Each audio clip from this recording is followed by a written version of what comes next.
When curiosity calls, do you pick up the phone? Or do you let it go to voicemail as your suppressed soul secretes a deep groan? Hello, Internet. It's been a while since I have spoken to the camera. I'm on a homestead here in Oregon, Azalea, Oregon. Just got done with the workday.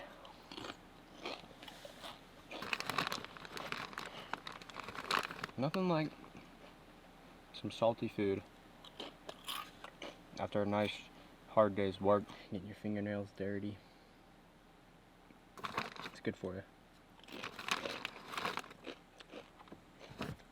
It's good for me. I know that, so.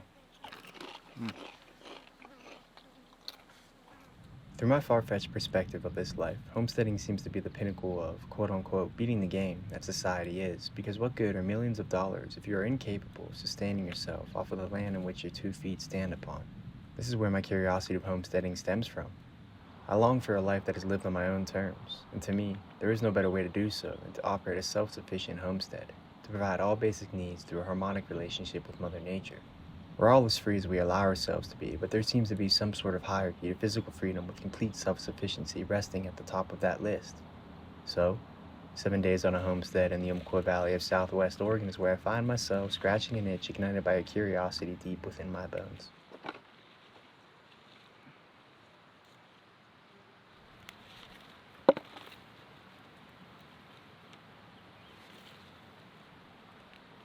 Oh, that's a good one. For that.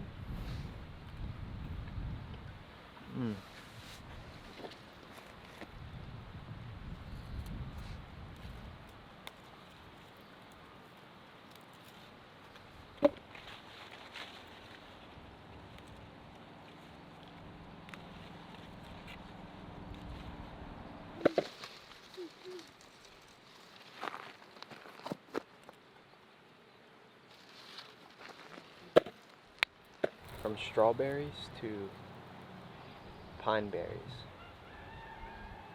ripe when they're pink, got a little pinkish hue to them.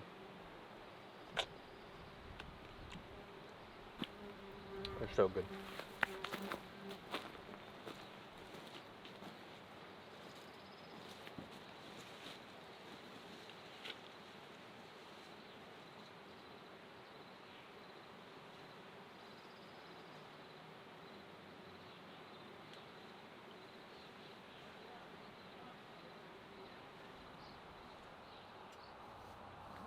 Azalea, Oregon is located off of Exit 88 on Interstate 5.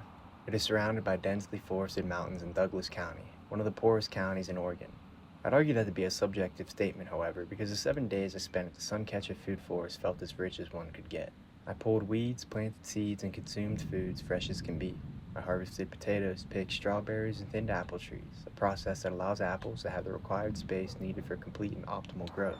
I awoke with the sun and the roosters, listened to the birds and the rushing creek for music, and went to sleep shortly after the first star in the night sky revealed itself. I never had more than 2 bars of LTE, so my screen time dropped to an all-time low as I took a break from the digital world. I didn't spend $1 all week. During my free time, I read books, wrote in my journal, and swam in the cold water of the creek. I cooked meals in a solar oven, drank milk straight from the cow's udder, and learned that goats love to eat the leaves of blackberry bushes. Keeping the blackberries in check. Come to learn that they are very aggressive. They are invasive, as they say. We're just chopping them down.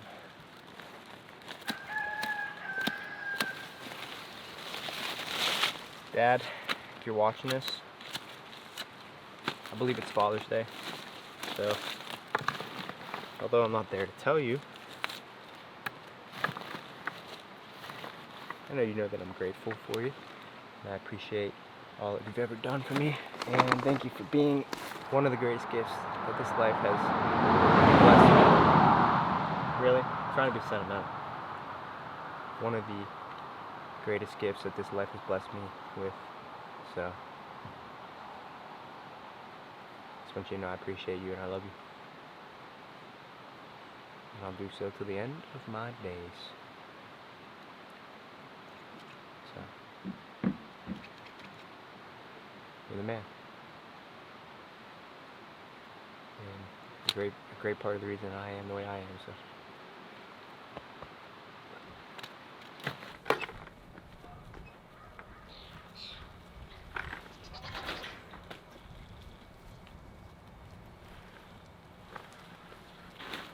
Sorry. You're welcome.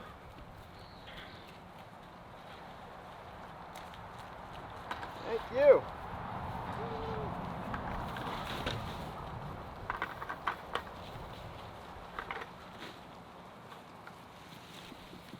Yeah. Blackberries. There you go. Nice.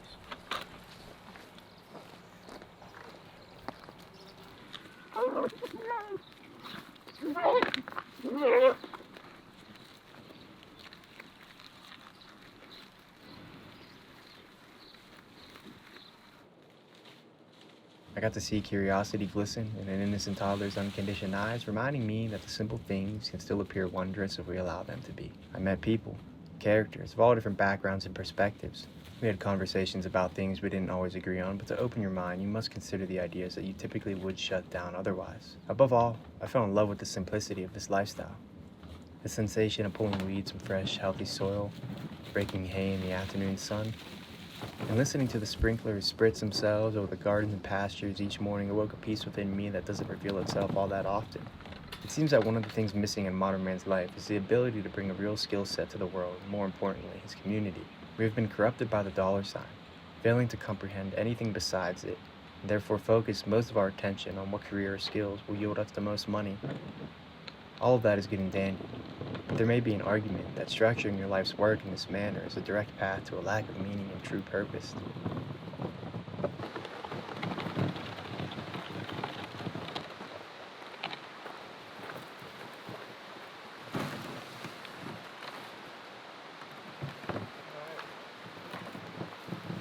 I'll let nature do the rest.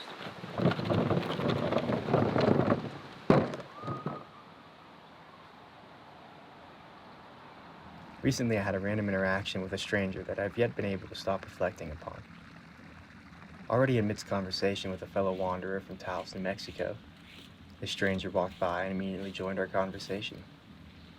For whatever reason, he proceeded to ask, if everything went to shit, what could you do? Not fully comprehending the question, I mentioned I could edit YouTube videos like a true Gen Z baby would. He chuckled, and then proceeded to ask again, no, if the world went to shit, what could you contribute? Could you build houses, grow food? What could you do? I was, and still am, dumbfounded.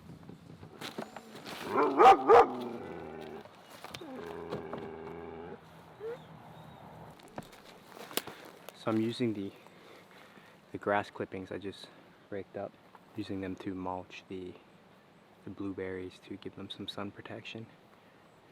Andrew said pine is better because blueberries like a more acidic soil.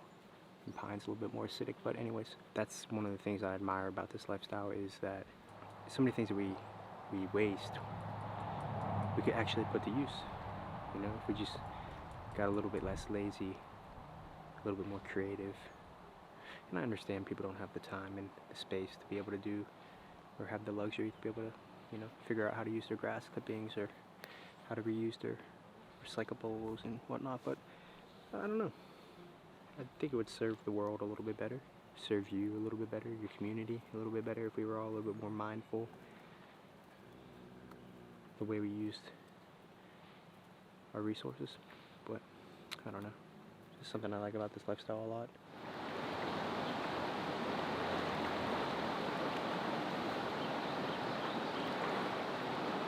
Woo! Woo! Oh yeah. It was ice cold. Woo! Wash away my demons. That was nice. Nice day of work. Wash off in the creek like a little kid again, you know? A few days later, it occurred to me that perhaps what a lot of us are missing in our lives, myself included, are real and applicable skills that can be used to truly provide some value or service to one's community. We have been completely severed from the seemingly innate desire to provide for our tribe. Instead, we run around like crazy to keep the wheels spinning on the exact hamster wheel we long to hop off of but can't seem to justify doing so just yet. We lack purpose, but have any and all of the newest gadgets money can buy. Our fingernails have never been cleaner, most of us at least, and our souls never emptier. It's definitely something to think about. Oh, yeah. Catch me off grid. Through my constant analyzation of this random interaction, a new pathway of life has surfaced itself. A pathway that is driven more by what skills I can learn to be of true service to the world and the community I one day hope to live in. Skills that are tangible and timeless in this thing we call life. Homesteading feels greatly aligned with that path. Like getting your potatoes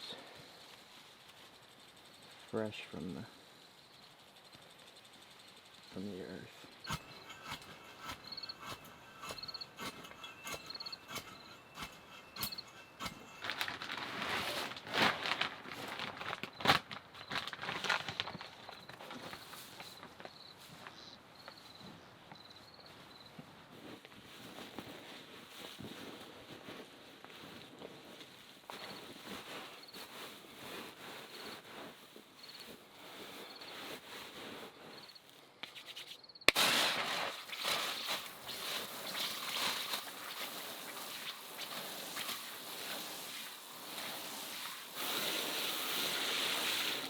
Now, don't let me confuse you that homesteading is an easy life and a straight circuit to enlightenment.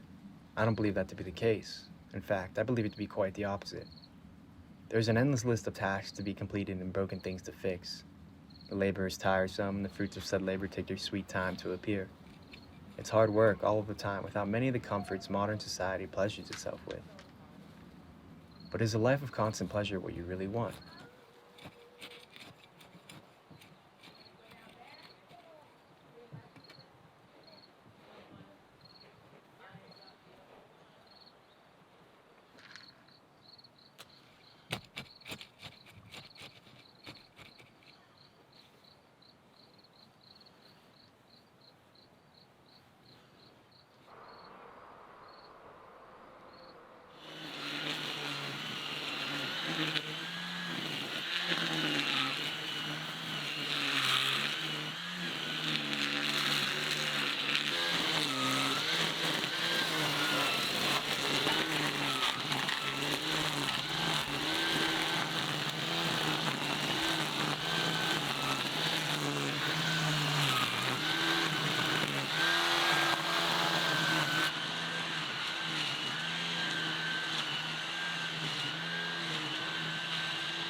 It's the last day here, the Suncatcher Food Forest, this beautiful homestead. It's been a dream come true of mine, so I am extremely grateful for the experience. Just took a massive hog of a dump, and I was thinking about a conversation I had with a friend that I met on this property, Steven. Shout out, Steven. We were talking about death, and then we were talking about how death is a letting go, right? It's a letting go of waste. It's a shedding of the skin. And when you think about the removal of wastes or the excretion of things, or the process of letting go in your life, like when you take a pee, oh, it feels so good. You're excreting all those toxins and things you don't need. Take a nice, thick, hefty dump. Oh, it's orgasmic. You know, when you orgasm, you're letting it out, transmuting it. You're letting go. You know, so death is just, through his perspective and kind of through mine too, death is just the epitome of that. You know, so who's to say that it's not the greatest thing we ever experience? you know? And all this time we're tiptoeing around it, trying to avoid it, running from it, terrified of it. And I think that's okay. But it's not okay to completely dissolve the possibility that it could be the greatest thing that ever happens to us. Letting go. It always feels good, so you never know. I'm gonna go enjoy this last day, get my hands dirty, and go from there. So let's do it.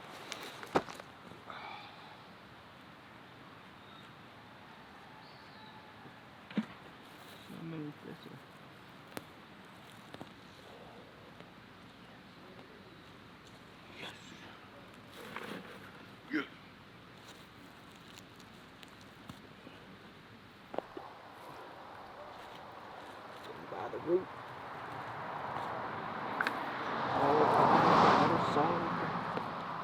That we can eat purslane.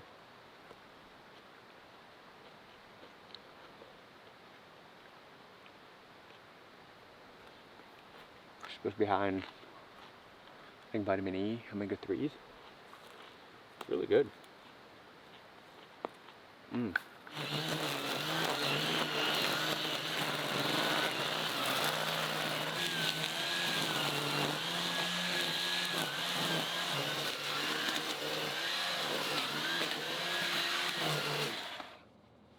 Alright. Pretty good, I'd say. Pretty good. Power tools, baby. Yeah. Neighbor's dog is very protective.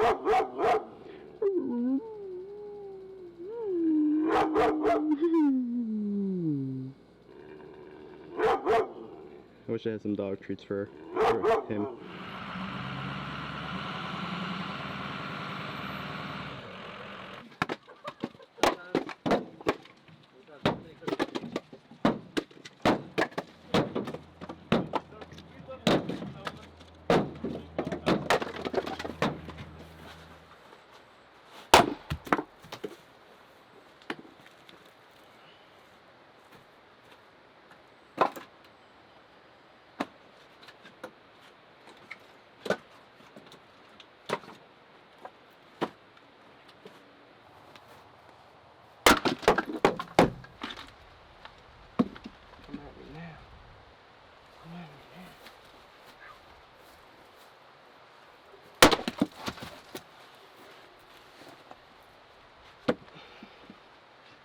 That's why God gave me another try.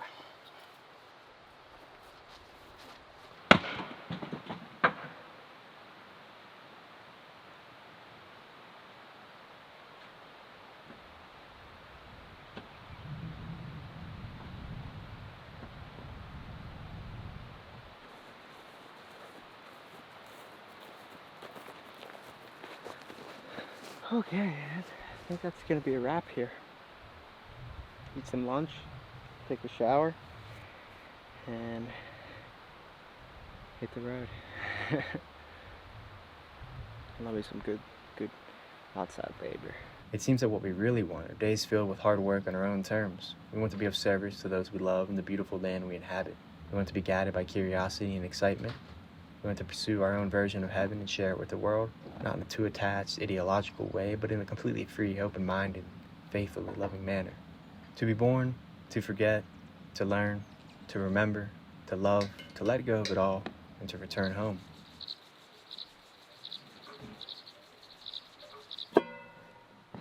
Yeah. Beef brisket, potatoes, and carrots. It sounds so good. It's steaming. Mm-hmm. Sun-baked brisket. Mm-hmm.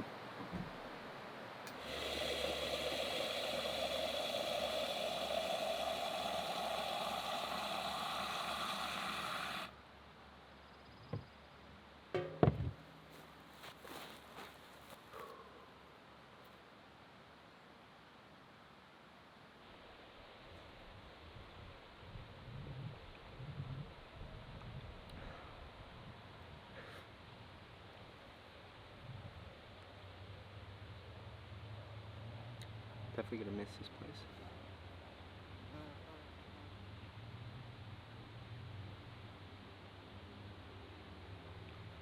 When curiosity calls, I urge you to pick up the phone. It does not arise for no reason, and it seems a fool's errand to spend all of one's time never pursuing those things that spark it naturally. It's not like you don't want to do hard work. There's much fulfillment to be experienced in good hard work. But I think it's more so, what is the work for? You know, are you working, punching the clock, doing some monotonous task just for the money? That might be a little soul sucking, you know, as opposed to working hard on your land, preparing all your produce, all your plants, all your fruits, cutting the grass, tilling it, fertilizing, composting. I mean, just all kinds of crazy things. Managing your Airbnb yurt, whatever it is. That's hard. It's a lot of stuff. Not a lot of help. You're not going to get a lot of helpers for the most part. So, I guess you got to choose your hard, you know? I don't know.